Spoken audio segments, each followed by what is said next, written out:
നമുക്ക് സാധാരണ പോലൊരു കറി ഉണ്ടാക്കാം. അതിനായിട്ട് പാൽച്ചേമ്പില്ലേ, നമ്മൾ കറി വെക്കുന്ന വലിയ ചേമ്പ്, പാൽച്ചേമ്പ് മഞ്ഞളും ഉപ്പും ഇട്ടിട്ട് നന്നായിട്ട് വേവിച്ച് വെച്ചു. അതിലേക്ക് നമ്മളിനി അരപ്പാണ് ചേർക്കാൻ പോണത്.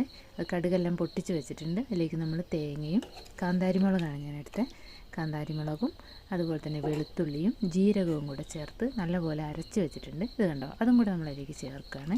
ഒരു ഉപ്പ് കുറവാണെന്ന് തോന്നുകയാണെങ്കിൽ കുറച്ച് ഉപ്പും കൂടെ ചേർക്കാം. എന്നിട്ട് നല്ലപോലെ തിളച്ച് കഴിയുമ്പോൾ വേണമെന്നുണ്ടെങ്കിൽ നമുക്ക് കുറച്ച് വെളിച്ചെണ്ണയൊക്കെ ചേർക്കാം. ആദ്യം നമ്മൾ കടുകൊക്കെ പൊട്ടിച്ചത് കൊണ്ട് വേണമെന്ന് നിർബന്ധമൊന്നുമില്ല. ഇച്ചിരി കുറുക്കി കിട്ടണം. കുറച്ച് വെള്ളത്തിൽ വെക്കണം, എന്തായാലും കുറുകി വരും അത് കുറച്ച് കഴിയുമ്പോൾ. നല്ലൊരു കറിയാണ്. അപ്പോൾ എല്ലാവരും അത് ഉണ്ടാക്കുന്നതൊക്കെ ആയിരിക്കും. എന്നാലും ഞാൻ ഉണ്ടാക്കിയപ്പോൾ കാണിച്ചെന്നുള്ളത് കണ്ടോ, ഞാൻ ഇങ്ങനെയാണ് ഉണ്ടാക്കിയിരിക്കുന്നത്. അപ്പോൾ എല്ലാവരും ഒന്ന് ട്രൈ ചെയ്തൊക്കെ നോക്കണം. നമ്മുടെ ചാനൽ സബ്സ്ക്രൈബ് ചെയ്യാനും സപ്പോർട്ട് ചെയ്യാനൊന്നും മറക്കരുത്. കമൻറ്റുകളൊക്കെ ഇടണം എല്ലാവരും. താങ്ക്